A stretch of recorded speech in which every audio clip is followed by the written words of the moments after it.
we would like to welcome everybody to Evangelical Christian College.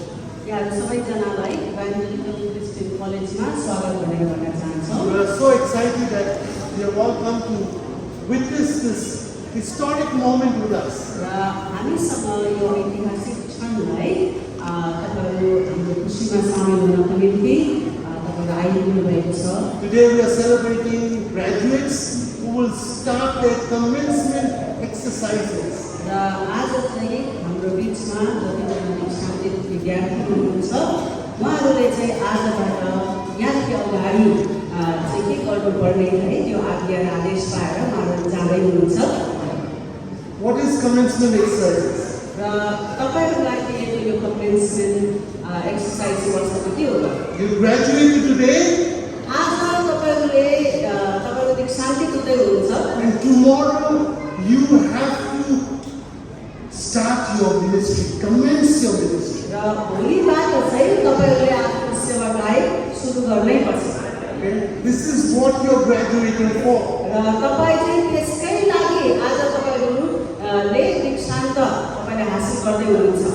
This is our third graduation. यो हाम्रो तेस्रो graduation हो। And as you can see, the motto of Evangelical Christian College is Romans 12:2. र रोमी 12:2 चाहिँ हाम्रो इभान्जेलिकल Christian कलेजको मुख्य मनसाय विषय हैन त्यही हो विषय त्यही हो। Be transformed by the renewing of your mind. अनि तिमीहरू मनमा परिवर्तन भएर चाहिँ परिवर्तित हो भनेर त्यहाँ भनिएको छ। Our goal is not just for you to study, but you to have a renewed mind. हाम्रो लक्ष्य र उद्देश्य भनेको चाहिँ तपाईहरुले केवल अध्ययन गर्नु मात्र हैन तर अध्ययन गरेपछि चाहिँ तपाईहरु चाहिँ मनमा परिवर्तन होस्, सोचाइमा परिवर्तन होस् भन्ने चाहिँ हाम्रो लक्ष्य हो। Your mind means to have the mind of Christ. तपाईको मनलाई नवीकरण गर्नु भनेको चाहिँ ख्रीष्टको जस्तै मन हुनु हो। There are many seminaries, people graduate and they get a big head. अनि धेरैवटा सेमिनारीजहरु बाइबल कलेजहरु छ जहाँनिर विद्यार्थीले पढिसकेर चाहिँ उनीहरुको टाउको चाहिँ धेरै ठुलो हुन्छ। They go to their churches. र उनीहरु चाहिँ पढिसकेर आफ्नो मण्डलीमा फर्किनुहुन्छ। मेरो कुर्सी कहाँ छ? And they want to look for their chair. Where's my throne? है मेरो सिंहासन कहाँ छ त? And if they don't get the throne, they divide the church. अनि यदि उनीहरुले भनेको जस्तो कुर्सी पाएन भनेदेखि बरु मण्डली फुटाएर भए तापनि उनीहरुले आफ्नै कुरो सुरु गर्छ। That's why our college, we always tell our students, not a big head, but big hands. तर हाम्रो कलेजमा हाम्रो विद्यार्थीहरुलाई हामीले भन्ने गरेका छौं टाउको धेरै ठुलो नबनाऊ तर सेवा गर्ने हातहरु चाहिँ ठुलो ठुलो बनाऊ To serve. ताकि सेवा गर्न So सकोस्। we are not only just studying, र त्यही कारणले गर्दा हामी अध्ययन मात्र गरिरहेका छैनौं but the kids come with us to share food and play football with the street children. अध्ययनको साथसाथै तर विद्यार्थीहरु चाहिँ सडक बालबालिकाको बीचमा खानेकुरा बाँड्दै उनीहरुसँग समय बिताउन सेवाकाई पुर्याउन पनि They जानुहुन्छ। go and train women at risk. र उहाँहरूले चाहिँ जोखिममा परेका दिदीबहिनीहरूलाई तालिम दिने कुराहरू गर्नुहुन्छ। They give non-formal education to street children, self children. सडक र सुकुम्बासी बस्तीमा भएका बालबच्चाहरूलाई चाहिँ अनौपचारिक रूपमा शिक्षा पनि दिने गर्नुहुन्छ। 4 times a week.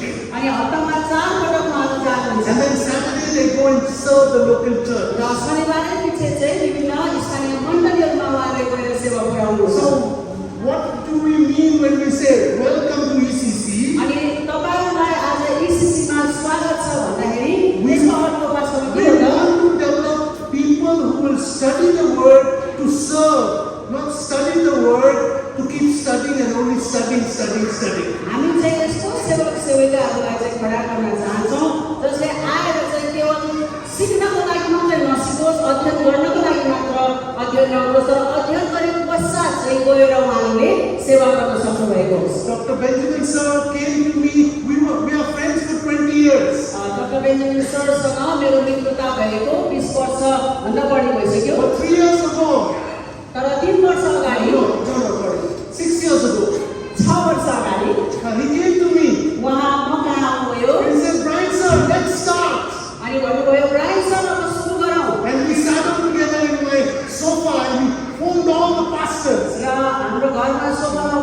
हामीले विभिन्न पास्टरलाई फोन गर्यौं and we got 8 students. र हामीसँग 8 जना विद्यार्थीहरू भए And we poured all ourselves into those 8 students. र ती 8 जना विद्यार्थीहरूको जीवनमा चाहिँ हामीले जति सक्यौं त्यति खन्यायौं And after that, every student got me 50 plus students. र त्यस पछाडि चाहिँ अब अहिले विद्यार्थीको संख्या भन्यो भनेदेखि चाहिँ जहिले पनि 50 भन्दा बढी नै छ Pastor Sangam took them to pray every morning, early morning, pastor सङ्गमले हरेक बिहान उहाँहरूलाई प्रार्थनामा डोर्याउनुहुन्छ so that they would be rooted and grounded in the Word and in prayer. ताकि विद्यार्थीहरू चाहिँ वचनमा र साथसाथै प्रार्थनामा पनि गहिरोसँग उनीहरूको जग बसोस् Our Bible college is not a denominational college. It's an interdenominational college. हाम्रो बाइबल कलेज चाहिँ एउटा साम्प्रदायिक होइन तर अन्तर साम्प्रदायिक एउटा बाइबल कलेज हो So VCC welcomes people from every denomination, every church.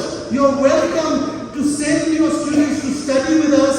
You're welcome to send them for us to equip them. त्यही कारणले गर्दा हाम्रो विशिष्ट बाइबल कलेजमा चाहिँ हरेक सम्प्रदाय हरेक मण्डलीबाट है हर प्रकारको पृष्ठभूमि भएको मण्डलीहरूबाट हामी विद्यार्थीहरूलाई स्वागत गर्छौँ त्यही कारणले गर्दा तपाईँले अध्ययनको लागि विद्यार्थीहरू पठाउन And I want to सक्नुहुन्छ close by saying we welcome you to please continue to pray for us. त्यही कारणले गर्दा म यसो भनेर अध्याउन चाहन्छु तपाईँले दया गरिकन हामी सँगसँगै प्रार्थना गर्नुहोला प्रार्थनाको सहयोगको लागि हामी तपाईँलाई स्वागत गर्न Because चाहन्छौँ without your prayers, we cannot welcome new students, new staff, and develop the nation. र तपाईँहरूको प्रार्थना बिना हामी नयाँ विद्यार्थीहरू लिन सक्दैनौँ र देशको लागि नयाँ सेवक सेविकाहरू हामी खडा गर्न Thank सक्दैनौँ you so much. धेरै धन्यवाद